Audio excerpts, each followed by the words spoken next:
While the markets await the outcome of the U.S. Federal Open Market Committee, let's tell you what the World Economics out of London reported yesterday. U.S. economy contracts in December. That was the title of that report. Year-on-year, real GDP growth estimate for the United States, 0.7%. 2015 real GDP growth estimate falls to 2.1%. Federal deflation as prices stagnate. Let's bring in Ed Jones, who is the CEO at World Economics via Skype in London.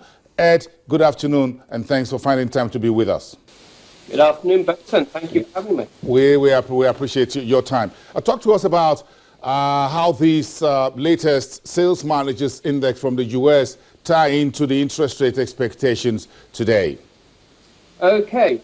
What we've been seeing is that the economy overall is starting to slow down. It reached a peak back in the summer. And since July, August, we've seen a steady decline in the growth rate in the economy. Business confidence has been starting to fall. We've seen market growth starting to ebb. And in December especially, we saw monthly sales starting to contract. When you take all these things together, we estimate that the economy actually grew at only 0.7% in quarter four. And that's down from the 2.1% seen in quarter three. December itself contracted, which means sales managers are selling fewer goods and services. And they're also reporting that the prices they're being able to charge for these goods and services are starting to stagnate. They've come to a point where they're unable to charge higher costs if the input costs are higher. And we're now in a dangerous territory that going into 2016, we'll see prices starting to deflation. Ed, what are your expectations as to the expected impact of today's most likely 78% analyst consensus that rates will go up in the U.S. For the first time in almost 10 years? What impact do you think this interest rate will have on the state of the U.S. economy? Well, obviously, the Fed has been making all the noises recently to raise their rates. Now, they'll obviously take a slow approach to this, adding 0.25% at a time.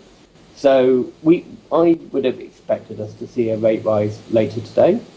The impact of this will be that consumers who are already buying fewer and fewer goods, according to our data, will have less money in their pockets. And, that will mean fewer sales. And as a result, we will see GDP growth start to fall, unless this is more of a seasonal issue and it picks up. So, what do you think the U.S., the world's #1 economy, would need to kickstart the economy at the rate at which the manufacturing data, the sales would rise at a level to say, look, this is the world's #1 economy and will remain #1? Well, don't forget that manufacturing only accounts for 11% of the US economy. The majority is all services-based. So when you talk about purchasing managers, for example, that's a bit of an outdated concept these days, because you don't get purchasing managers in a services company. So it's hard to say, really. Companies need to have the freedom to be able to put up prices as they need.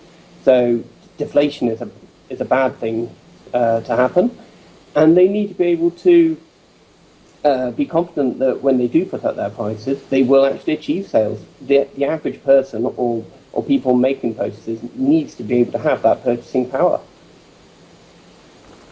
Oh, very interesting. Okay, Ed, let's leave it there for today. We'll have enough time in the days ahead to digest whatever decisions were taken today by Janet Yellen and the rest of the members of the FOMC. Thank you very much for your time. Just to add to you, Bosun, just for your viewers in Nigeria, the Nigerian SMI report will be out on Monday. Yes. Along with Africa. Oh, how did I miss that? and the data will be available on their Bloomberg terminals if they wish to download it.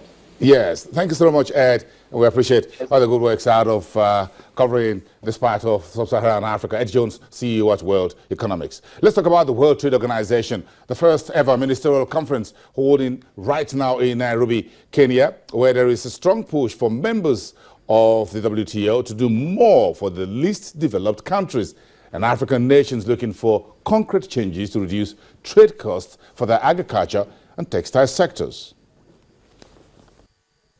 Geneva-based WTO, which has more than 160 members, has been trying and largely failing to agree on a worldwide package of trade reforms since a meeting in Doha in 2001 hatched an ambitious plan for knocking down trade barriers.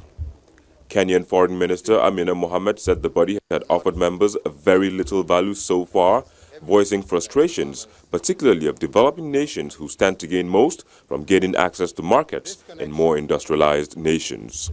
At the first ministerial meeting of the trade body in sub-Saharan Africa, African leaders said they hoped to find ways to level the playing field as they seek a bigger role in global trade and increased profits from the raw materials they produce. Africa's farmers simply cannot compete against heavily subsidized farmers in developed countries.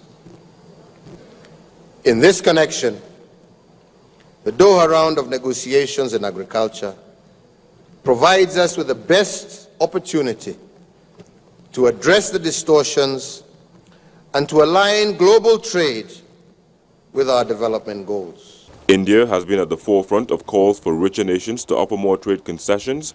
African countries in particular have urged wealthy states to reduce their farm subsidies, which make African products less competitive.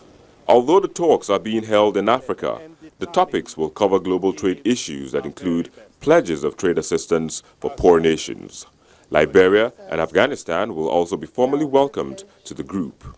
Liberian President Ellen Johnson Sirleaf said that her country needed investment and technology, saying Kenya's popular M-Pesa mobile payment systems could provide several opportunities for businesses as part of its accession within the WTO.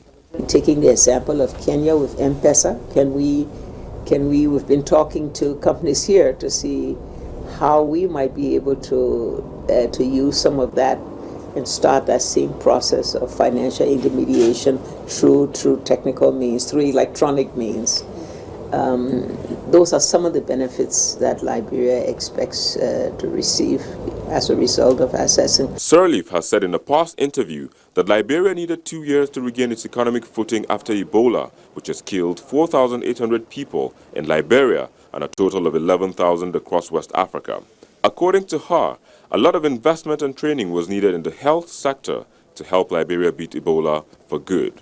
Post-Ebola, we're really looking at the lack of doctors and nurses. Not enough emphasis has been placed on being able to build our medical training facilities in country to enable us to produce enough doctors. And I think that's going to get some attention. Of course, a general upgrading of some of the hospital facilities to be able to respond very quickly.